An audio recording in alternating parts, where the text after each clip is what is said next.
Ulizaliwa usovu. Inawezekana umezaliwa kwenye familia hawaabudu, hawaendi kanisani. Hautaki uendeleze.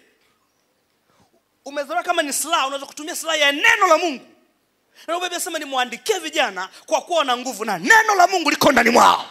So Mungu anajua ndio wanaotakiwa kubeba silaha za kusaidia jamii, silaha za kusaidia familia, silaha za kusaidia taifa. Yes. Sasa tuna vijana hata kwenye taifa hili hawajui hata kudai haki. Mioga yote ikipewa shilingi 5,000 inavaa t-shirt. Foolish. Haki ya bilioni 5, haki ya bilioni 200 anainunua kwa milioni 2. Na hau baiskeli. Foolish guys. Wewe ni kajenda. Mmesomeshwa, mna elimu, hazifanyi kazi. Nenda kasome katiba.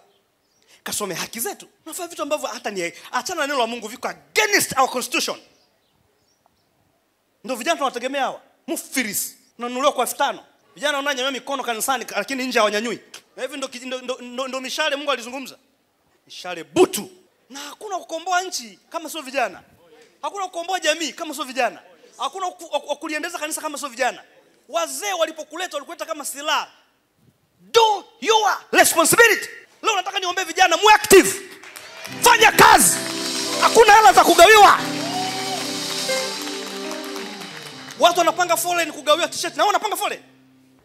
Vijana wanatakiwa na miradi, vijana wanatakiwa na shughulika, vijana mtu ana supermarket, kijana na hii ana mjana na mgodi. Hivi una mgodi? Tell me, una mgodi utavalishwa nguo ya kupewa? Ni nini kile kinawaambia? Kwa hiyo wewe ndo mzazi anakutegemea. Kwa hiyo ukishaivua ukapiga pasi ndo unampa na mama avae. Hao ndo vijana wanategemea hawa. Yaani tuna vijana hovyo. Mimi sina shida na wazee. Yaani mimi sinaga ugomvi na wazee hata siku hii. Kwa sababu mzazi anapozaa majukumu yake yanaenda kwa kijana. Watu wako juu. Leo tuna vijana, tuna wazee leo. Anapanga nyumba, anampangia mtoto wake. Mzee analipa mahali ya mtoto. Sisi ukuta huyo mke wako anampenda babako, utaona vibaya. Wewe unalipiwa mahali na baba. Eti vijana nimeona Arusha wanapanga foreign kuchukua nyama. What is this? Najua nyenye ni waoga lakini mimi I will talk till the end. Tunatengeneza kizazi mfiris. Yani you are happy because umekula nyama. We have got a foolish people in this nation. Very foolish. Unapaka fura kula nyama.